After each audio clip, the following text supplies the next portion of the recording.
That's what you got to say. Hi, everybody out there. I'm gonna, check the socials. Wait to see, who's gonna come in. Wait to see if any of this is working. Every time I do one of these simulcasts, is what they're called, is what the kids are calling it. There's no way to know if they work or if you're making the right decisions in life. I'm actually looking at. It looks like Facebook may not be doing it on Facebook. Oh, no, it is. I can see from here that Facebook is working. Let's get out of this. Let's go elsewhere. But yeah, it looks like Facebook is working great. It's working the best. So I can, there's one viewer. So as people start rolling in, welcome to the after party. Woo! Woo! Well, I did it. I went to see God's Not Dead, but I know that it'll take a little time. Let me just check real quick to make sure that any of this is working on. Supposed to work on YouTube as well. So yeah, okay. I see. Let me see if I can change the. Oh, look, see. Woo! That was a few seconds ago. That was me a few seconds ago. I'm going to change the thumbnail then. Edit video. Let me see if I can change the thumbnail so people are like, why is it just Kevin? Why is it just Kevin and his dog all the time? And then we'll talk about God's Not Dead. Ovio.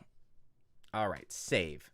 It's been saved, much like I was saved in this, seeing this movie. Cool. All right. Well, I was thinking as I was driving home, because I just got out of seeing God's Not Dead 4. Actually, I'm sorry. I apologize to the people who worked so hard to make this movie happen. I should call it by its official name. Let me see if I can get back to it. Oh, my goodness. What a great system we have of simulcasting. All right, that's muted so that I can at least see. Hey, hi, everybody. I can see you there. I see you all in the chat. I'm going to pop out the chat, and then I'll actually get to saying something. I mean, golly gee. You got to at least say something in life. Cool. Okay. Great. I just got out of seeing God's Not Dead, and boy, are my arms tired. Why would my arms be tired? I don't know. I was thinking on my drive home today, I was from seeing the greatest movie of all time, about how, you know what I never do, or I never really get a chance to do anymore, is just talk about what happens surrounding the movie. Oh, let me get back. I remember I was going to say, the name of the movie that I just saw is called The Next Chapter, God's Not Dead, We the People. So for those of you who were hoping that this would be the next chapter, it is. God's Not Dead happens in chapters now. This is hi everybody. See, everybody, here's a little clue. When I pause and it looks like my brain is breaking, it means somebody has said something to me in the chat. And then I feel like I should respond for some reason. One last thing that I should do is share this on Twitter, so all those twits will get to join in too. But there should be more people on YouTube who follow me on YouTube. I'm gonna write. I'm talking about God's Not Dead 4 right now. Come join me. Cool. All right. So now as people have started rolling in, I still figure maybe people are still rolling in. And I was thinking what I never get to do is talk about things that happen surrounding the film. I would say that this is probably the first since the first one. The first God's Not Dead. So for 2 that I haven't seen like a screener or seen the movie before it came out. I almost didn't even see it when it did come out because it was only available. It was a limited release. It was a Fathom event. And I assume that's because I've been cut off, probably. People who were Oh, thank you, Anthony D, for donating over on or whatever it's called, doing a super chat over on YouTube. Thank you. Um, I'll read the super chat and then I'll get back to what I was saying. I've written down some of what I wanted to say, but I did it so fast because I literally just got out of the movie. Writing a Christian movie that talks about human trafficking. Want to do a review if I can get it into production, hopefully someday? Yeah, absolutely. I'd love to riff, make some jokes, Anthony D, about human trafficking. I mean, boy, would that be a lot of fun. But yeah, I would love to. I'd love for it to be great, and then I could do a review that is a positive review. Isn't that always the hope and dream? Is to be positive and spread positivity in this world. So part of me, this was the first one that I didn't have a whole lot of like pre-knowledge. I assume that is either related to me just being, cut off from, I assume that the Christian movie industry for a time was trying to save me, get me saved and get me on their side and show me that they're not all bad people. And so for a while there, I had some people who were like friends of mine, talking to me, hooking me up with those screeners and stuff. But that's all over now. Or maybe it's COVID. Maybe it's that there just isn't any movies anymore. It doesn't matter. I got to see it like a regular, like you guys, like a regular Joe, like almost like a normal person like you guys. And so, that would be. So, what do I know about this movie? I know that this was, from what I understand, was kind of a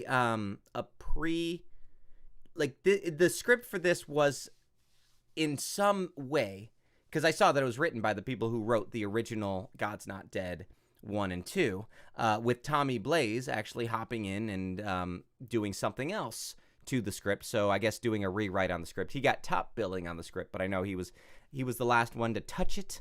But I believe the script that existed, the original script, was originally supposed to be God's Not Dead 3. And when they decided to do God's Not Dead 3, but have the famous, the beloved Michael Mason hop in and direct that movie. Our favorite first-time director, Michael Mason, who has never directed anything else except God's Not Dead 3, when he hopped in and did God's Not Dead 3, he wanted his own kind of spin on it. So he took a crack at it, and I believe Tommy Blaze also was involved in the writing of that movie. And so he, this movie, you feel it. Oh, man, boy, do you feel it. This is certainly a return to form for the God's Not Dead franchise, which is, as many of you who have watched my reviews of these movies might know, is a bit unfortunate. But you know what? That gets me to this movie's target audience, right? I went in. This was a Fathom event. This movie was. And why did they do that? I guess they just didn't get distribution or something. Produced by not PureFlix or distributed or whatever, but Pinnacle Peak, the new PureFlix. And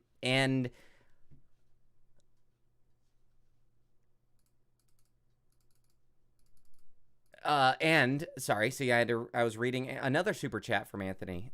So yes, this certainly is a movie that is. Anthony's super chat, follow you on Twitter, want to chat about my movie? Yes, I would love to.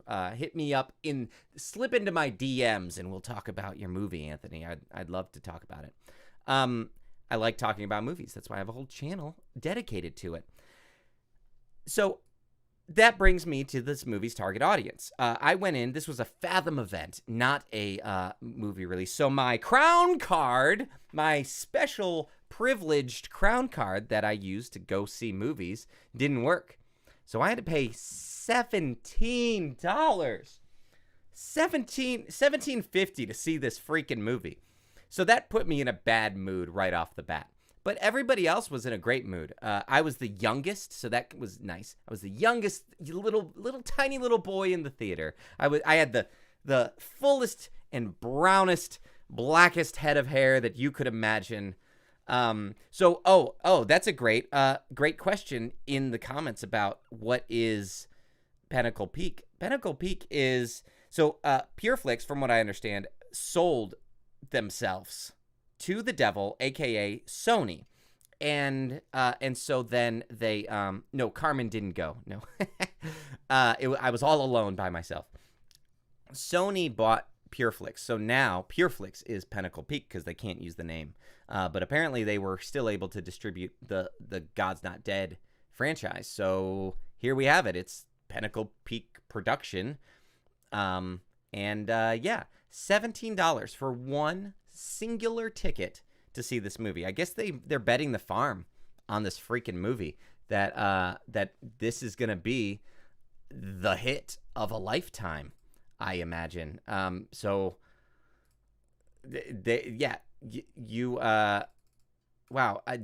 Tuttle said that he paid $13.50 to see it, so I should have just driven to wherever he's at and and watched it. I can't believe how much it was.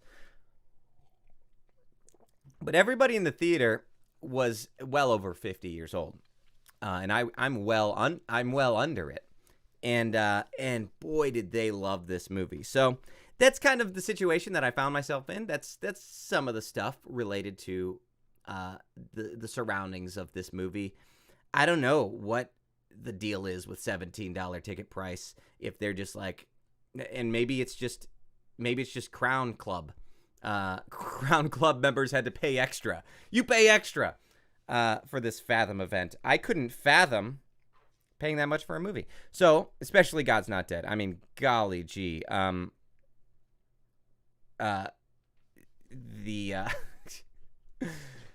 For this movie, nonetheless, I'd rather see a Kendrick Brothers movie. I can't believe I just said that.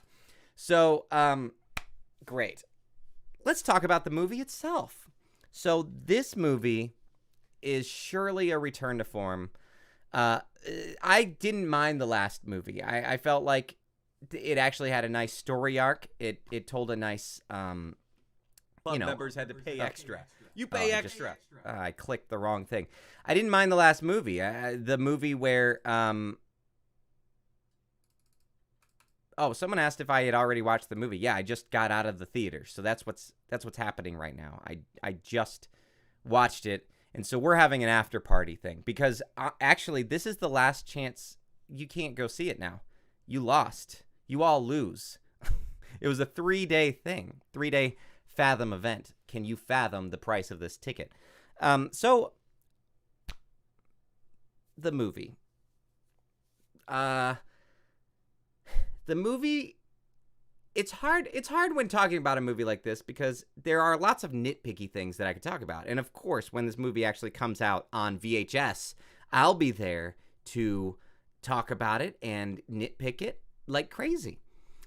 But then that's like coincides with, to what degree do you just talk about the faulty premise of the entire movie?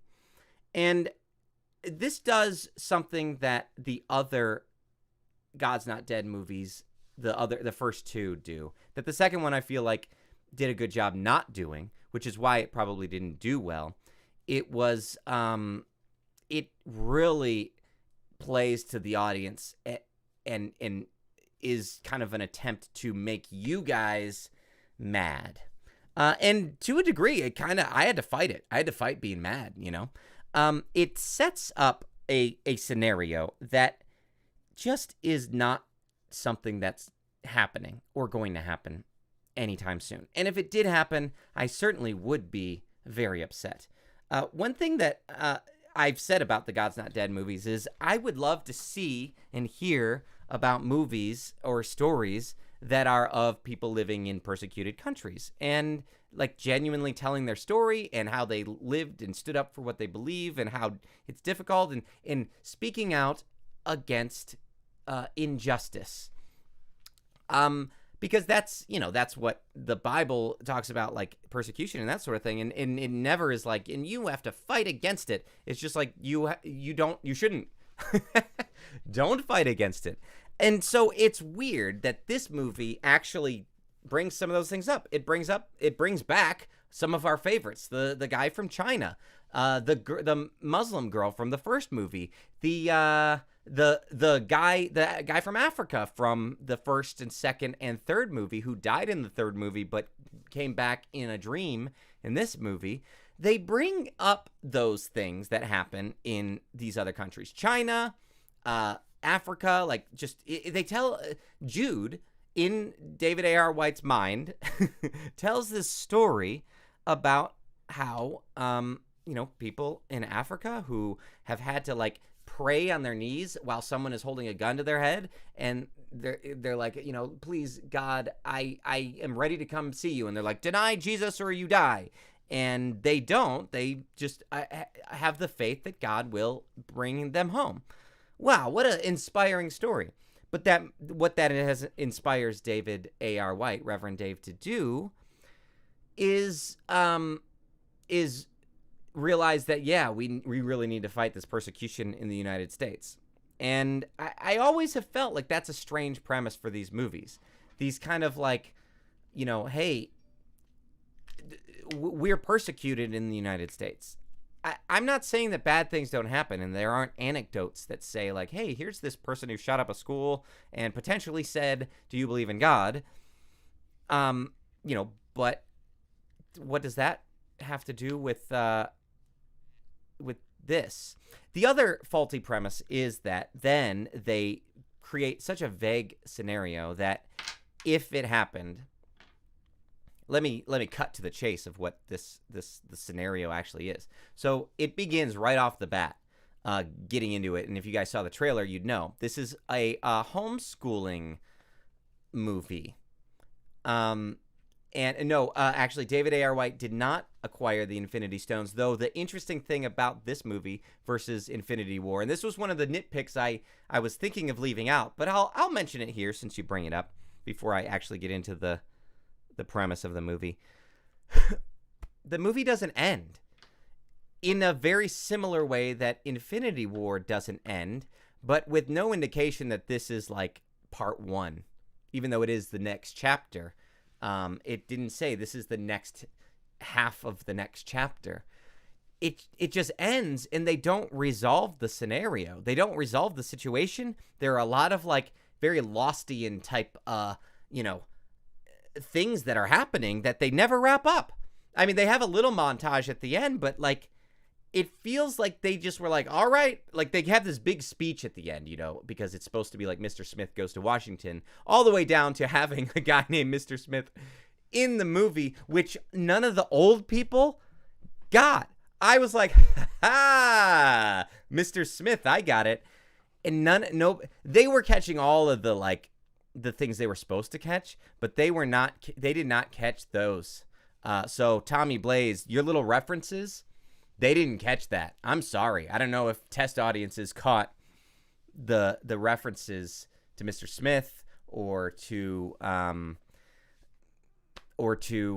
whatever. I don't know. So sorry that they missed that, but they were angry. They within the first 10 minutes of this movie, everybody in the theater was angry. Not at the movie. I mean, yes, at the movie, but at the caricatures that they brought into the movie. So it starts off, and you've got this homeschool co-op meeting. Very nice house, very well-to-do family, and David A.R. White is teaching the co-op as the pastor. So it's like this church co-op. No, not Agent Smith, Mr. Smith. Come on, it wasn't a Matrix reference. I've been thinking about that because I've been working on my Princess Cut 2 review, and their last name is Anderson. And I'm like, Mr. Anderson. I actually texted. So they're homeschooling, right? And a DSS worker comes to the door and is like, hello, I am here to investigate your homeschooling. And she's like, I didn't get a call. And it's Bestelli, the singer. Bestelli? Let's just look up God's Not Dead, We the People. I hope everybody's enjoying this little after party. Christina Ballestelli, that's her name. So they just show up at the door. And I was homeschooled. Even though we heard rumors of that sort of thing happening, it never happened. The only time, like if you, I think when you adopt a kid or you have like custody of a kid, it's far more likely that that's going to happen. Or if you're abusing your children and beating them. I actually text my friend whose wife is a DSS worker who has told me lots of stories because, you know, I, as many of you know, I can be very like anti-government and and very like libertarian. And so when but I enjoy hearing conversations with people, and that's one of the Francesca. Okay, yes, Francesca Ballesteros. Thank you. That's one of the areas where, like, that's a tough, you know, if you're like, so Mr. Libertarian Kevin, what do you think of child abuse, and how would you solve that, sir? You know, because I have to explain actually how to solve every single social problem. Otherwise, it defaults to the government. If I'm going to hold any sort of political belief at all. So, having said that, I asked him, I was like, so how many times does your wife have to go to Washington to testify against middle-class Christian homeschoolers? And he said, actually, never. And often her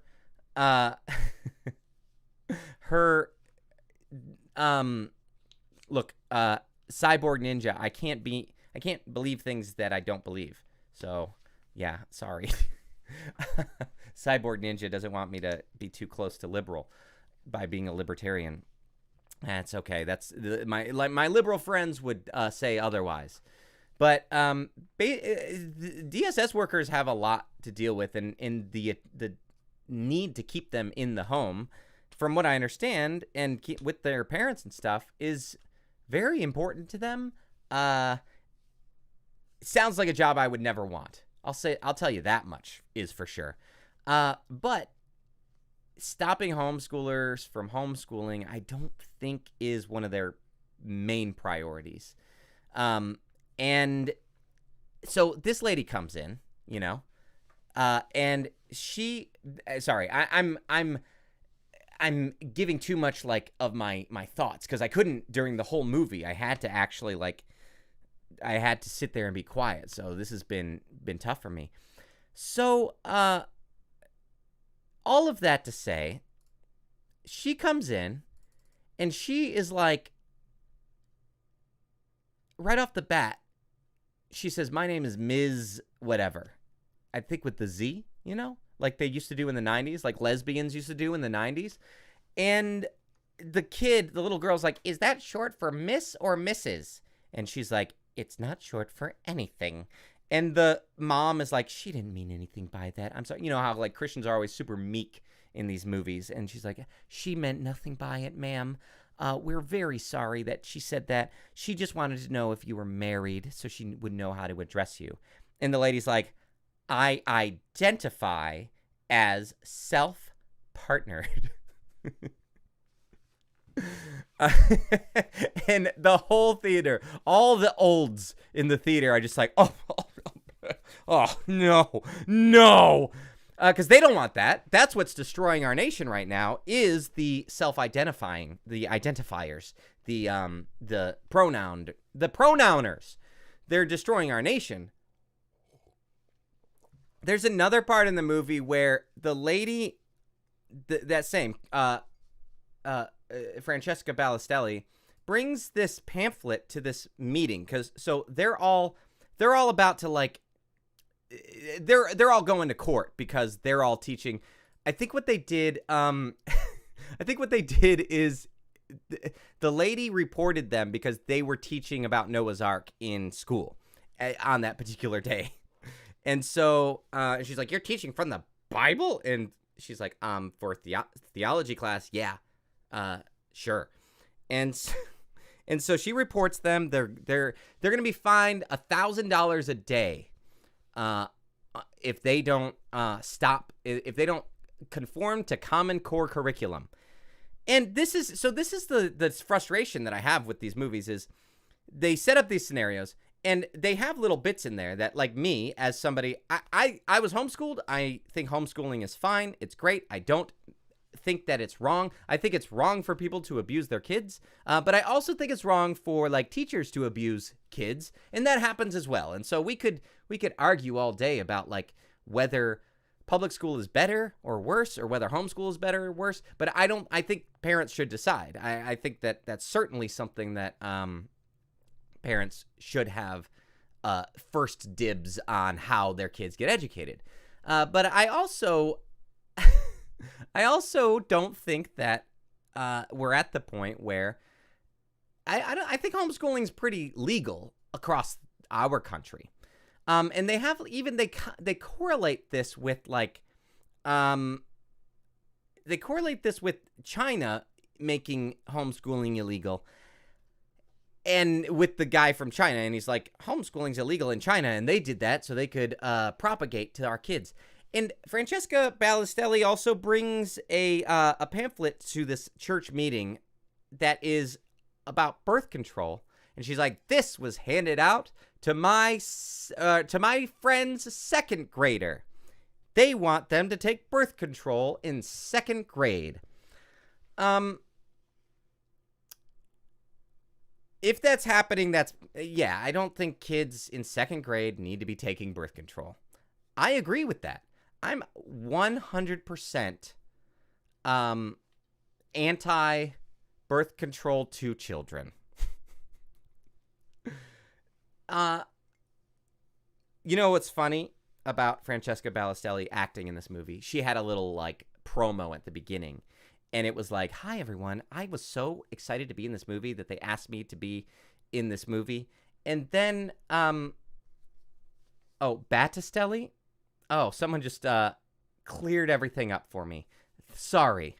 I'm sorry for misidentifying this singer. So she's on camera, and she's like, and then she says, "And I have a new song that's featured in the movie that you can get." And all the olds in the theater were just like, "Oh," as if I'm like, that's why she's here, it's an advertisement.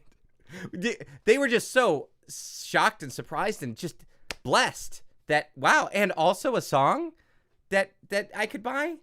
Well, that's surprising and interesting. So anyway, the whole premise is that they have to go to Washington. They're under attack. And throughout the movie, and this is what bothers me the most, is that they conflate homeschooling, Christianity, and republicanism all into one thing. In America, I guess. America and republicanism, America. And they have all these like montages where they're reading the founding fathers, and it's all a courtroom thing. Francesca Fralatelli. Okay, thank you for helping me with that. And Newsboys were not in the movie, though they did play the obligatory "God's Not Dead" song at the end. And I almost feel like maybe they had Newsboys in it, and they cut so much out of it because, again, they didn't finish the movie. The movie never ended. There's this, like, side story of one of the boys meeting this, like, hot girl and buying a car from her, and I don't know what that was for. But there's a huge twist. You know what? I won't give it away, but there's quite the twist. And I, like, sarcastically, when it happened, went, "Oh!" But it was drowned out by the genuine moments of everybody in the theater saying it. It was quite the fun experience, seeing it with a bunch of people who were super excited about the actual movie. They brought back the Muslim dad. That was a weird moment because he becomes a Christian and then talks to the autistic boy that's in it, who the lady who's homeschooling him is like, "I don't want." She's a bad mom, I think, because she her husband died in the military fighting for the very freedoms that these people want to take away from us, and she has been sleeping with her son, not in a intimate way, not like. But her son has been sleeping in the same bed with her for a year, and he is completely dependent on his mom, and she has not done anything to. She even like gives up her entire career, and she oh great, Tommy Blaze is talking to me in the comments, and thank you, Tommy. My theater was not full, but it smelt like it. I'm just kidding. No, the theater wasn't full. I wish it was, though. And the writer of the film, he can actually answer some of the questions that I have. But yeah, the mom, I feel was a little over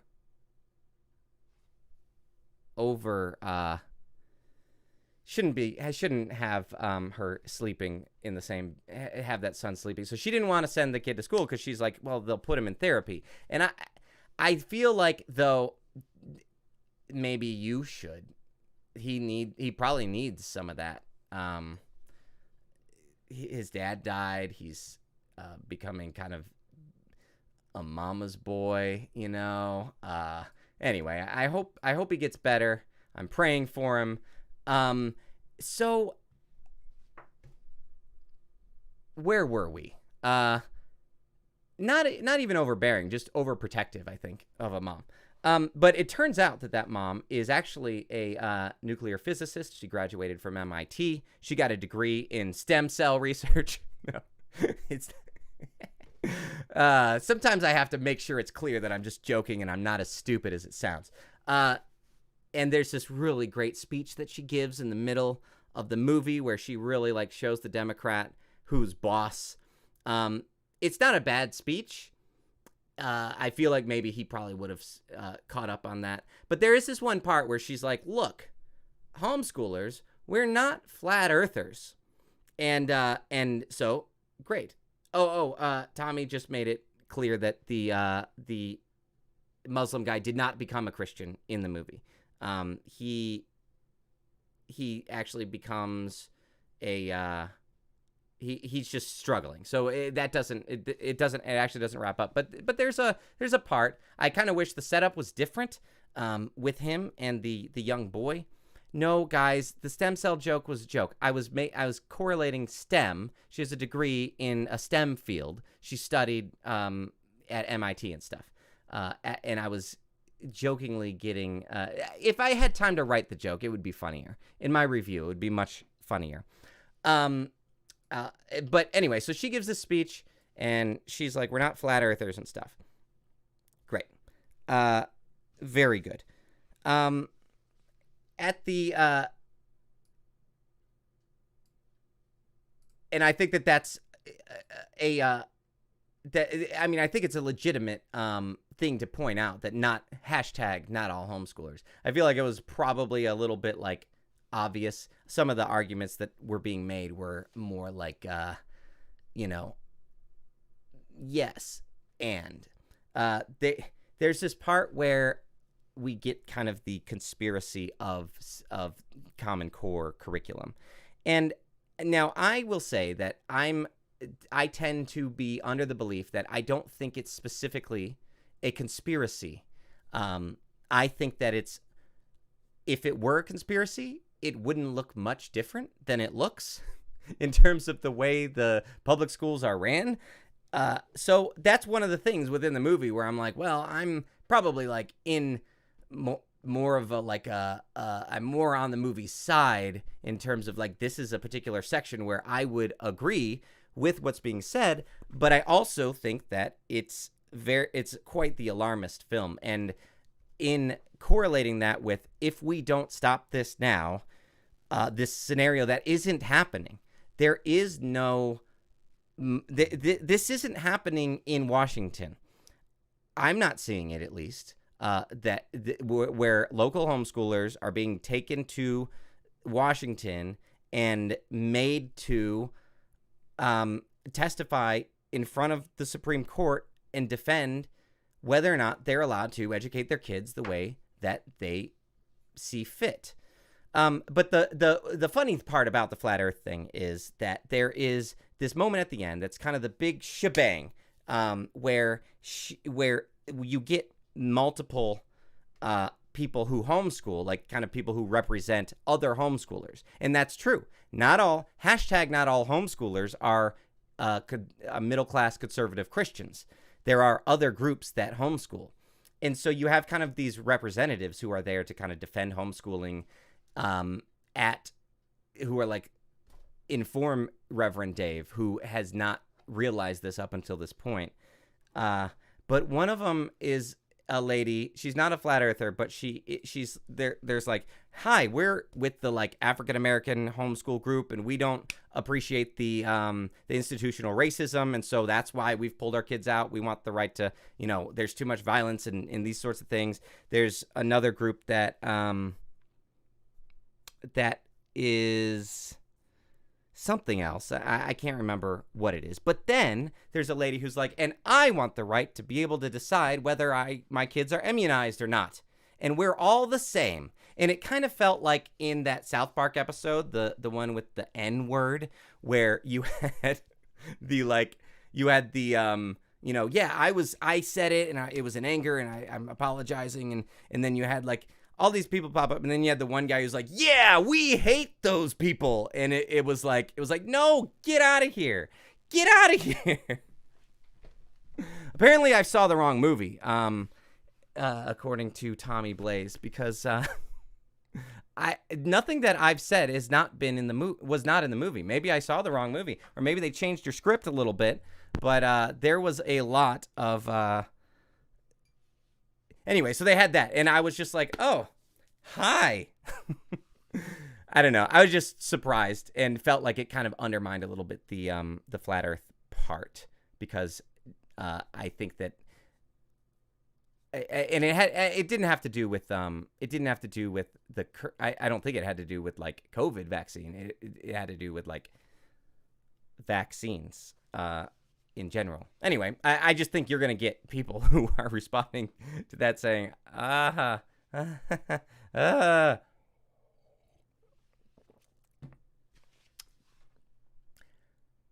So, I felt like the movie was very much a return to form. There were moments, and I appreciate them putting the other homeschooler representatives in the movie. I thought that was like, hey, by the way, it's not just them. But then, oh yeah, and then it ends where David like kind of realizes, oh, okay, well, I'm not the only one who, it's not just conservative Christians who are homeschooled. And he gives this speech, this rousing speech with really heartfelt music. I almost cried, really, with the music. And that was it. That was the end of the movie. And okay, they did wrap a few things up in a montage at the end. I wanted to see what that kid's prom was like. There's this kid who was going to go to prom, who was homeschooled, who had a conversation about homeschooling with a public schooler. So I think the thing that that annoyed or bothered me the most was just the conflation. You had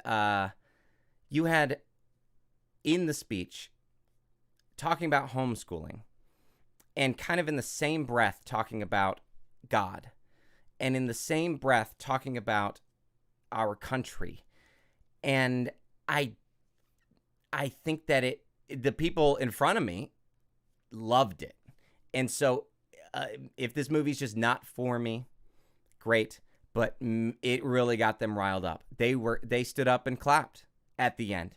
They felt it so hard. They loved it so much, and they were like, yeah, they are chipping away at our freedoms, and we got to do something about it. And what I find interesting is that it's not like the government doesn't need to be kept in check, that we, the people, shouldn't be standing up for our freedoms. I just don't think that this type of what feels like very much propaganda and manipulation is necessarily the way to do it. to rile people up, to say, you are under attack, and if you don't do something today, if you don't stop this, we will become like communist China. And I think that there's a more rational way to approach it. And maybe that's just a difference in political beliefs. But I think that this is much more of a political film than it is a Christian film. And it's strange, then, that it's called God's Not Dead.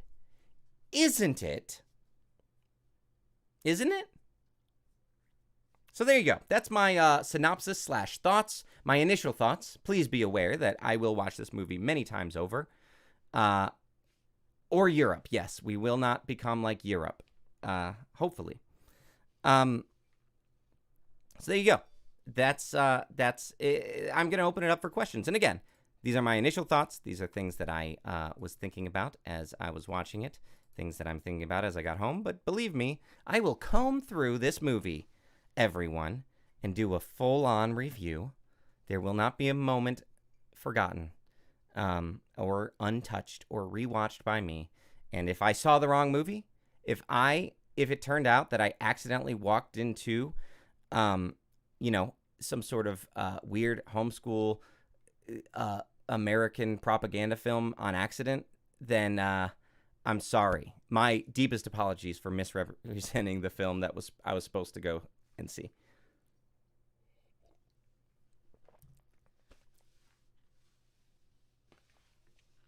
And so and be prepared for my great interview with Tommy Blaze coming up very soon, where we will talk.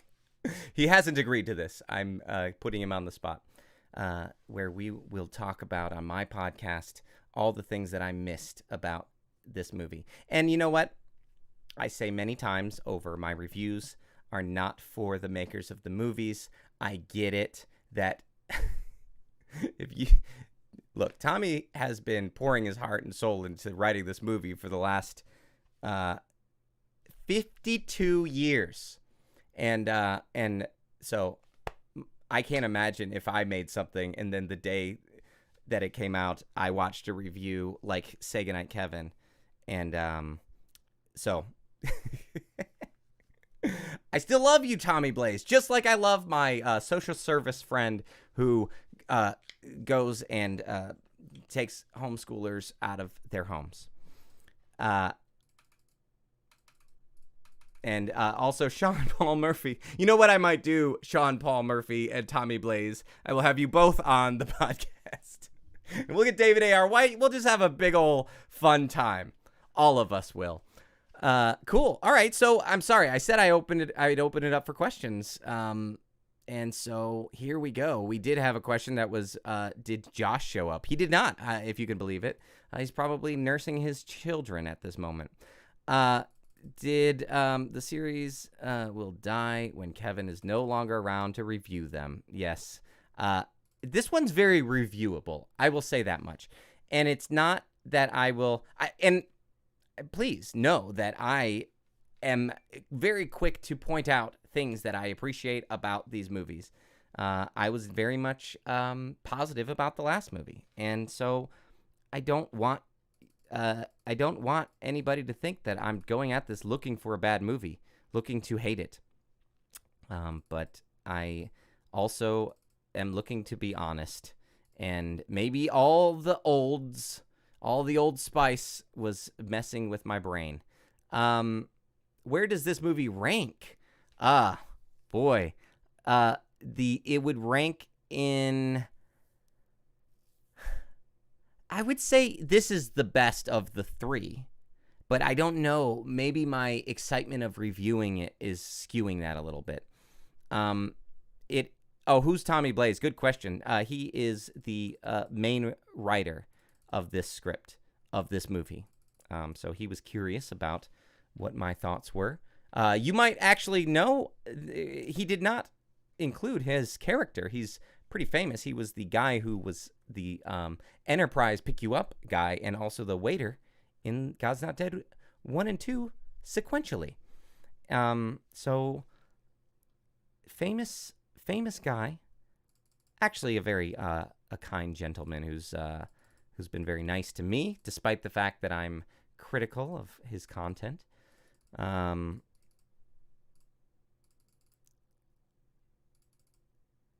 So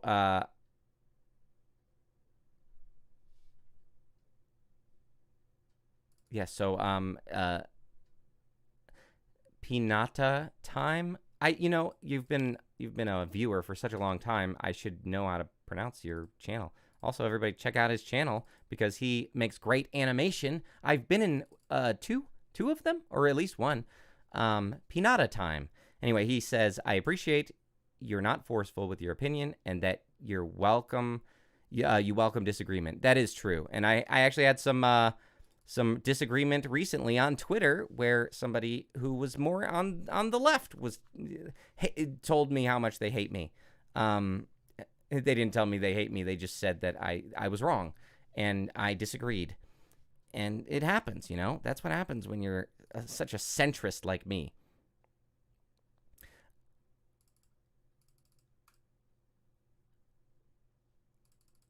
Oh, yes. So, yes, I'm sorry. The best of the four would be God's Not Dead 3.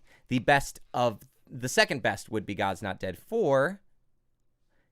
Third best would be God's Not Dead 1. And the worst would be God's Not Dead 2 because it was like, I don't know, it went too far. There's at least some redeeming stuff in the first one. And also you can write it off as saying like, well, this is, it's a sleeper hit. They never expected anybody to ever watch this. So, Kevin, not really a question, but I'll say this. I'd pay to watch you review and talk about secular content like South Park in a long form. Just a random thought. Well, thank you. Sure. Hey, sign up for SGK Plus. I do a watch party every single... sorry, I know this is like propaganda for my own content, but sign up for SGK Plus. If you want to give me money, I'll accept it. And I do a watch party every week. And there's so few people who show up that if any of you guys recommended, like, hey, watch this, I would. So... the opportunity's there. I just couldn't believe how like angry everybody was at the beginning of this movie, like everybody in the theaters. Oh yes, Landon Storm says calling libertarians centrist is the real joke. You're absolutely right. When I take a political test, I'm as far right and to the bottom as you can kind of get. But I say centrist out of convenience because there are things that I agree with people who claim to be on the left, and there are things that I agree. People on the left call me an extreme right-winger, and people on the right call me an extreme left-winger, so that's why I say the centrist thing. But I get that despite what the Libertarian Party likes to say, libertarians aren't actually a little bit of the left and a little bit of the right. It's its own philosophy of non-aggression is what libertarianism is, that nobody has the right to hurt or take from other people. And so once you have that when you have that belief, then it doesn't matter if you have a badge or you were elected or you've claimed leadership, you still don't have the right to take people's property. So that's my belief. But yes, Landon would disagree and say that their property is theft, I believe. London. Sorry, London. I've been reading it as Landon our whole lives, so. But you know what? London's bridges are falling down. His britches are falling down. Look out!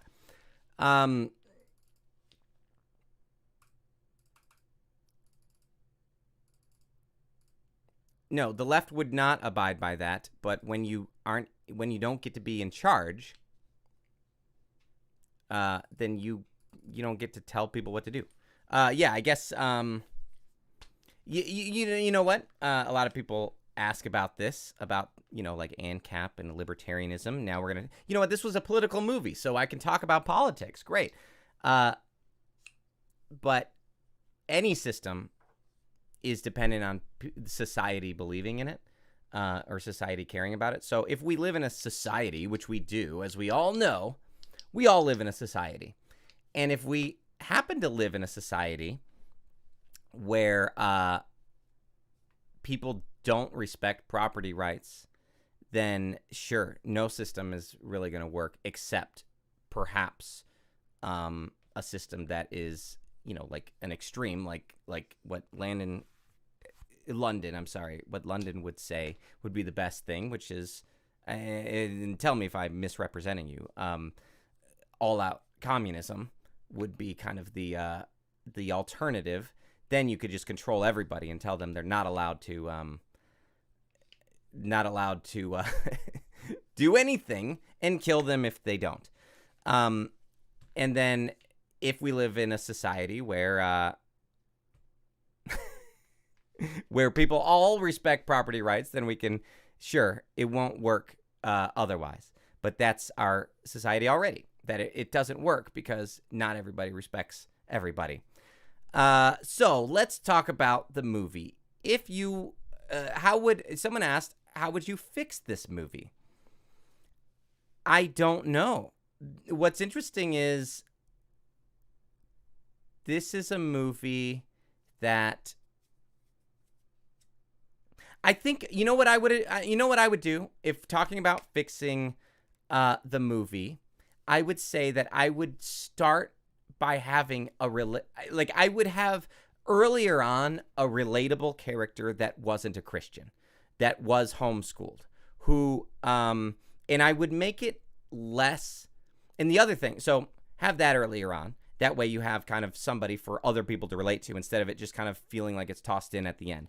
The other thing that I would do is I would have the DSS worker be less dogmatic about left-wing social justice politics.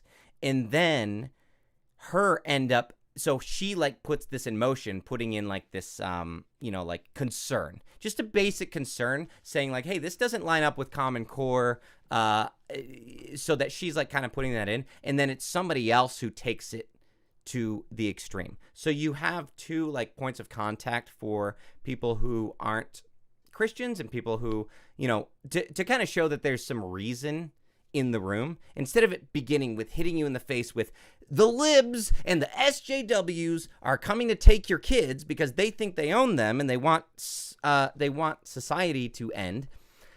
Have some people who are kind of in the middle. And I think that God's Not Dead 2 and 3 actually did this well, where they had like the lawyers be a little more kind of centrist, or like, yeah, I don't agree with you, but I agree that you should have the right to do it sort of mentality. And I think those types of characters really work well in these movies, even if the movie seems so lacking in self-awareness that the rest of the characters don't understand that maybe there's people in this society who think differently, and that's okay.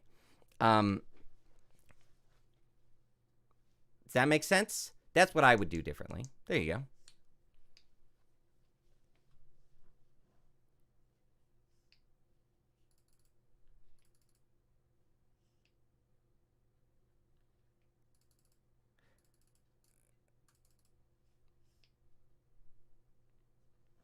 Yeah, see, so Dave's brother, played by John Corbett in the third movie, I really liked. And we saw some genuine, like, personal conversations between Dave and his brother. And this movie kind of negates all of that. It's like, I don't know, it feels like it took the wrong message away. And maybe I just misread that entire movie. Maybe that's what happened. All right. So honestly, I don't think that the government knows that some of us exist. Yeah, that's probably true. Yeah, and I mean that on the left and right, we all know that like the government is extremely biased and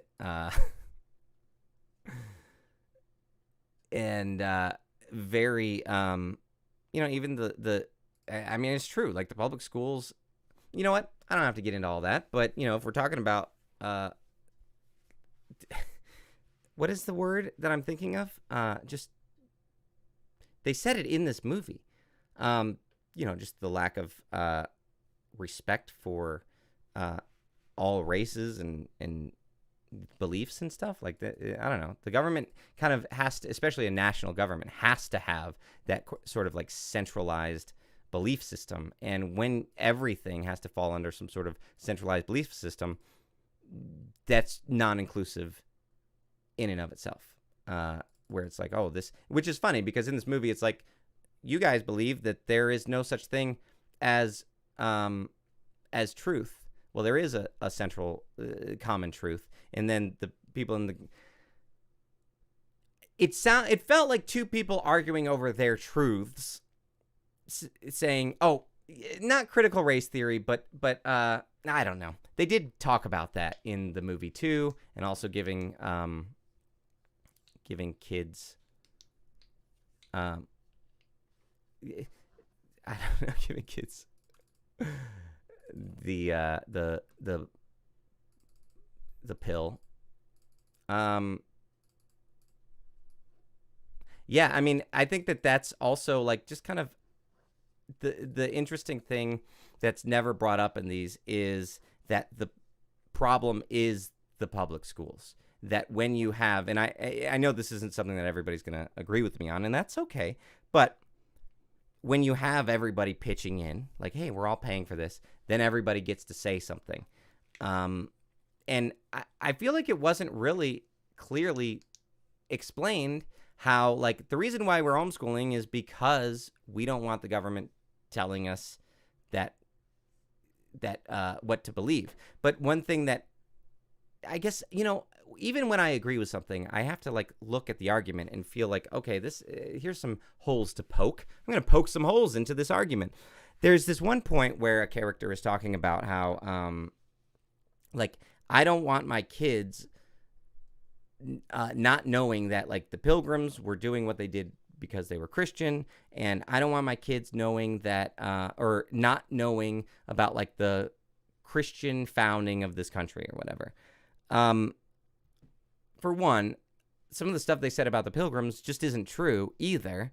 But the other thing is it's the same that happens on the left. You have people who say, because you don't want the government to do this thing, you don't want it to happen. But that's not true. Just because the public school isn't teaching kids about Christianity doesn't mean you are being stopped from teaching your kids about Christianity. Like, they can do it. Like, you can do it. That's your job as a parent, to teach your kids how to be good citizens. It's not the public school's job to do that stuff. I'm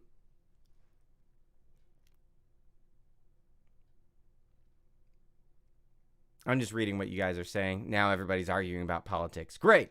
But I mean, I don't know. So that's never even addressed. And I'm not saying that it would be right if, like, they said homeschooling's illegal. I think if homeschooling became illegal, people should homeschool and protest.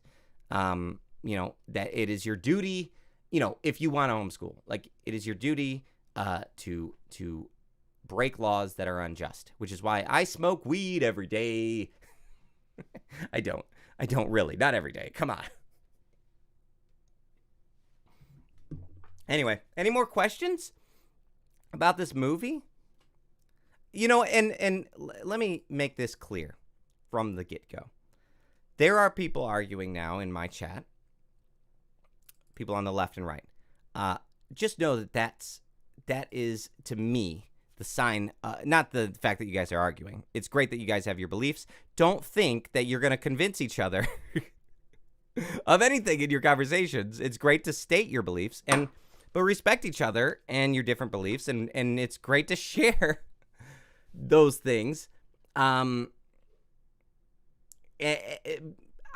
I welcome all different beliefs into my comment section because, gosh, that's the best. It really is. Like, everyone is welcome here, and I hope if ever anybody feels unwelcome because of something that I've said or a joke that I've made, get over it. because I'll be making fun of someone else next. But I mean, hopefully that's to be expected with a channel like mine, where I do say a lot of like divisive things and things that aren't necessarily, not everybody agrees with, and I don't expect everybody to agree with me. So don't expect everybody who likes my channel to agree with you, because this is a place where a lot of different opinions and beliefs come to kiss each other on the lips. That's what my channel's for. What do we got here? So someone says we should unironically abolish schools. I think we should unironically abolish public schools. I just think, if there's one thing that needs to be in the private sector in terms of like, look, you just buy the thing that you want. Like, all right, we all get our oil changed from the company we want to change our oil. We all make that decision. It's so easy to get educated today in this kind of elite, like you have to have a degree in order to know things. That's my opinion. That's my unpopular opinion, because public schools are literally our nation's religion. You're welcome, everybody. Get rid of them. It's just, there's too many, like, people are like, we want to teach the Bible in public schools. We want to teach that. Just, you know what? Just have privately funded charities that run public schools, and then we won't have to argue. It's like, oh, this school's teaching about flat earth. Okay, great, fine, don't go there. That place, a flat earth school, I think would go under. Just look at a flat earth website. If it wasn't free or like $10 a year to make a website, they wouldn't exist. All right? So hopefully they'll all like blow themselves up in chemistry class. So it's evolution. You're teaching evolution by allowing people to make stupid decisions. There you go.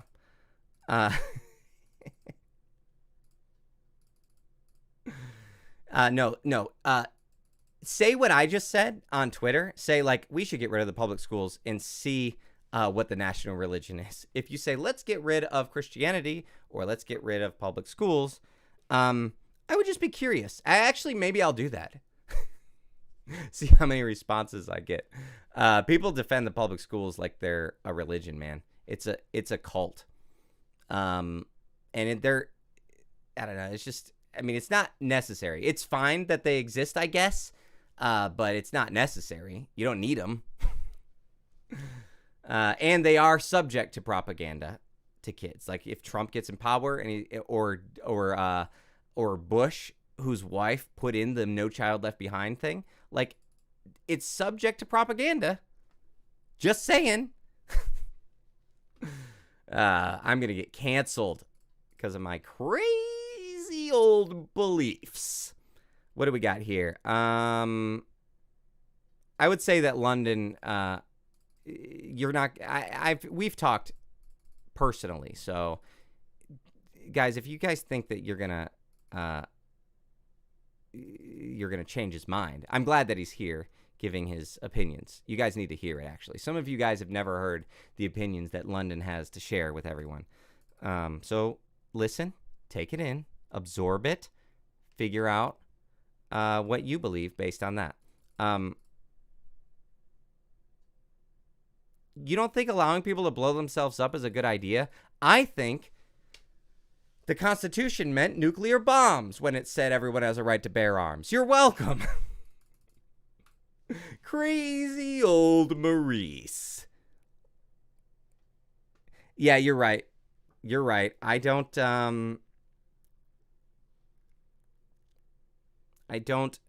think that I'm going to get canceled with the amount of people who are left. That's why I feel. But think of all the rewatches. Yeah. I think that if I got canceled, I'd have the same viewers that I have. The problem is, here's the problem. I don't have the wherewithal to capitalize on my cancellation. So like if you're some people get canceled and they just like they build a fan base around people who are like, freaking cancel culture is it's ruining our men are under attack. And I don't have I still don't have the ability to to throw all of my like principles away for that kind of continuation of my voice, my platform. So I'd probably just keep doing what I'm doing if I got canceled, but I just don't think that I'm not saying I'm too principled, but I'm principled enough in my beliefs to the point that I sabotage myself too much, far too much. Probably with my channel, with my content. Yeah, if I was less principled, I could make more money. So there you go.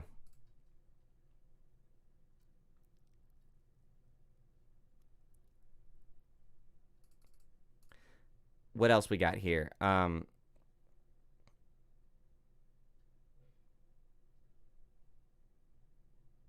Everybody's going to cancel me. Good. I want that. Cancel me so I don't have to worry about anything ever again. Except getting a job, I guess. All right. Well, guys, this has been fun. I hope it's been fun for you. I understand. And look, I put this, the demos of all these games in the background. So if what you're watching isn't fun or interesting to you, then you can just watch that. That's always, I actually end up doing that when I'm reading you guys' comments too. I'm just like, what's going on here? There is a game that sometimes plays on here, and I'll see it sometimes when I'm in a Zoom meeting. Because the reason why it plays is because I have this button. That's right. I'm high tech. I have these buttons that turn on like what's going on in the background. So if I turn it off, then everything turns off, right? And I can turn this off. Ooh. And so when I'm on a Zoom meeting for work, it'll play in the background. But there's this game that has like, it has the New York skyline, and then you see a plane fly past the Twin Towers, and then this explosion. And obviously the game came out long before that, but I need to find out what that game is. Next time I see it, I'm like, what's happening? I'm like, zoop. Yeah. Spreadsheets. I'm like, what's happening back there? It's weird. Creepy. Yeah. I haven't watched Jesus Music or any of the other Fathom events that have come out lately. It's crazy that there haven't been very many Christian movies, and then all of a sudden, there's like 20 that I have to go see and pay $17 each to see them. So I'll get to it. That's another reason why I sabotage myself. I'm too lazy. I'm sorry. But right now I'm working on my Princess Cut 2 review, which is coming out soon. And man, it's great. It's going to be a great review. I'm excited about it. So there you go. What do you guys got? I'll read a few more questions and then I'll let you guys go for the night. I think I've been rambling for a long time. Tommy Blaze has left, so what's the point anymore? Sean Paul Murphy. I almost called you John Paul Murphy. Yeah, right. Sean Paul Murphy, who has written many David A.R. White films. He was on my podcast. Check that out. We got, I got canceled in a small fandom simply for being friends with someone who people didn't like. Yeah, that happens. I actually have a friend who does like cosplay stuff, and she got canceled because somebody who she does cosplay with said some things about like, hey, I'm voting for Trump or something like that. And everybody just was like, you're done. You're done. And it's like, and the sad thing is they were getting her mixed up with her friend. She wasn't even the person who they were, but they were like, they were saying really mean, hurtful things, like telling her really, this is what's weird. They were saying like really sexist and like sexual things at her, saying, we hope this bad sexual thing happens to you. I'm just like, what? You're so progressive. You guys are so brave. I hate it. I hate that so much. So anyway, so cancel culture is real, but internet trolls are real, and the best way to avoid it is just get off the internet. Go, leave. What can be done to get the God's Not Dead franchise back on the right path? If you had complete control over God's Not Dead 5, what would happen in that movie? Oh, I see that. I know that I'm frozen. Can I fix it? There, fixed it. Sorry that I was frozen, everybody. I got canceled real quick. How would I fix it? I wouldn't. You know, I mean, I know that it's a property that like people, like all the olds will go see. I'm gonna get canceled by all the old people. I'm gonna get canceled I'm always afraid of getting canceled on Twitter, but I'm actually gonna get canceled on Facebook now. So that's scary. Oh, you know what? Okay, so this guy, I'm gonna do actually Benjamin Capon. I recorded a trailer reaction to a movie called Pastor's Kid recently. He's the director, so he's watching right now, I think. If he was watching 3 minutes ago at least. And he let me see the movie, and I'm super positive. So I will release that trailer reaction soon. I'm sorry. But if you guys get a chance to see the movie Pastor's Kid, it's like a genuinely... I know oftentimes I'm like, this is pretty good for a Christian movie. It's a good movie. It's like a genuine, it's such a good movie. And I'm not just saying that, but I'll say more about that coming up soon. You guys will like it. What were we talking about? Facebook? Yeah, I'm going to get canceled on Facebook for making fun of old people because all my parents' friends are going to be mad.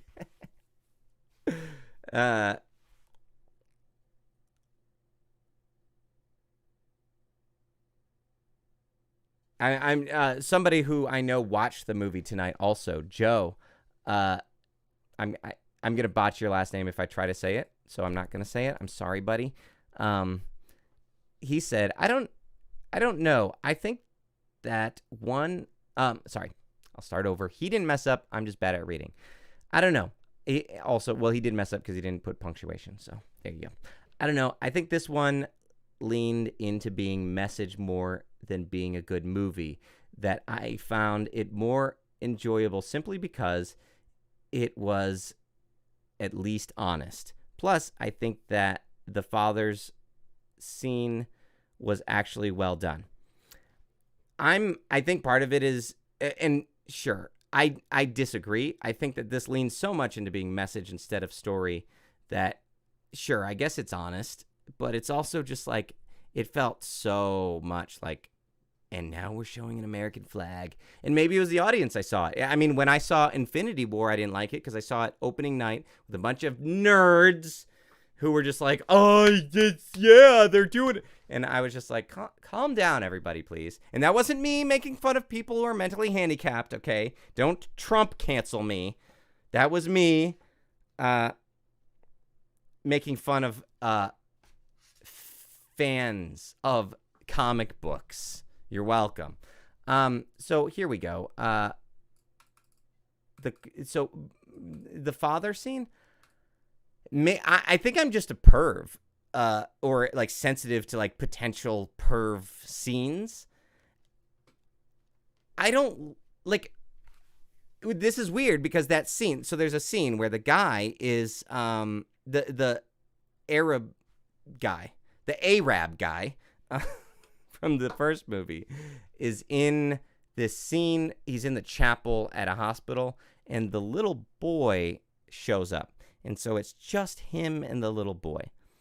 And I'm always distracted by that which is funny because one of my favorite movies, Home Alone, has that scene, a very similar scene where the creepy old man is in the church alone with the little boy.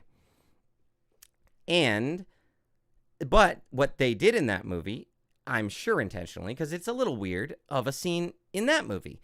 He goes like, that's my daughter up there. So he mentions, oh, it's in St. Jude's. Okay, sorry, everybody. He was at the hospital, and then he was at the thing. He was in this church. Anyway, he's at the church, I guess. And that scene in Home Alone is a little weird. It's a little creepy, but he's like, I'm here because my daughter's up there. Okay, fine. So he has this conversation with the little boy. Great. fine. And it's not wrong for adults to hang out with little boys. Those scenes, you think there would be, then the babysitter walks in and the little boy's alone with the guy like way too close to the little boy. This big guy with the beard is too close to the little boy, and their caretaker walks in, hasn't been watching him. And he's like, and I expected her to say, whatever his name is, Frank, Isaac, child, little boy. Hey, what are you doing? And then the guy like says, I was just sharing with them about Jesus Christ or whatever.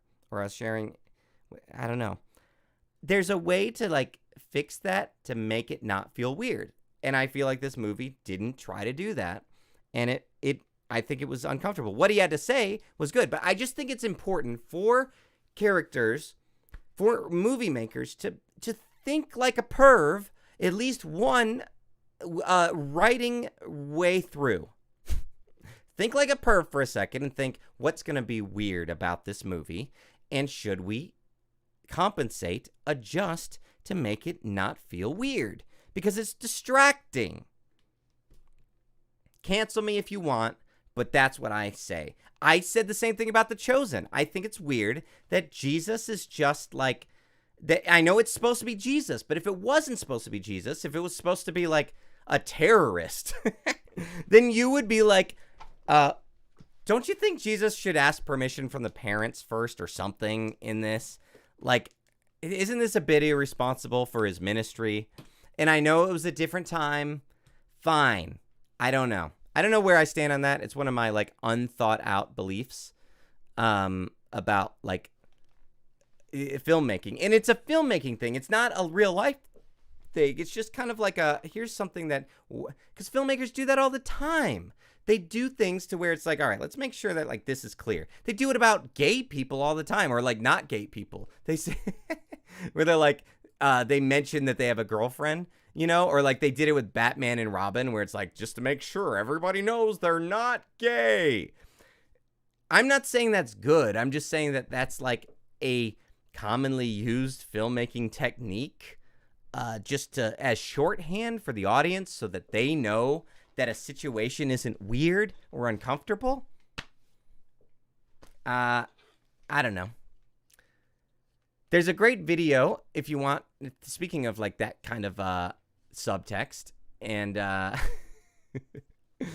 there's a great video by the editor of the Weekly Planet, Ben from Canada, that was talking about how Fast and Furious 2 is actually a gay movie. And it's very funny. Check it out. I liked it. I enjoyed it. And it's not an anti-gay video. It's just a great analysis of the film. So there you go. Great video to watch. So, any more questions before I head out? Because I actually have to work in the morning. Thanks for not canceling me. Or thank you, everyone, for trying to cancel me and not succeeding. That will happen every time, just because wait, somebody asked if Bruce Wayne had a girlfriend. Yeah, a lot. Vicky Vale, for example. Member. Rachel Ray was one of Bruce Wayne's girlfriends. You know, you had so it does sound like a girlfriend of Bruce Wayne, doesn't it? Like in a comic book character, Rachel Ray. Probably even more than that. But there was, I remember watching some like comic book documentary, and it was talking about, so I do work now. I work for a Christian organization making Christian content for children. Basically, all the stuff that I make fun of, that's the stuff that I make.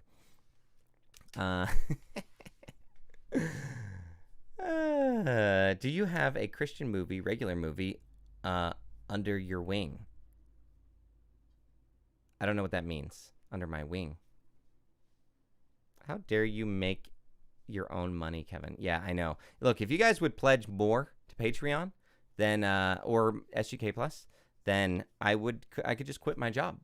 But yeah, I blame myself a little more for that because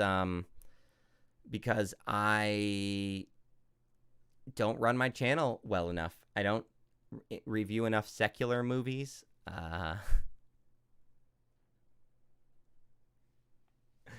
I did do a watch party of Donkey Ali episode 8 or 9, one of the two. So that'll be coming. So that's Christian horror. There's a movie called that I was going to watch tonight, but then didn't because I watched God's Not Dead instead. I took a vote. Everybody who pledges to Patreon or SGK Plus said I put out a survey, and they said, yes, go see God's Not Dead and do this instead. So I did. And here we are, having a lot of fun.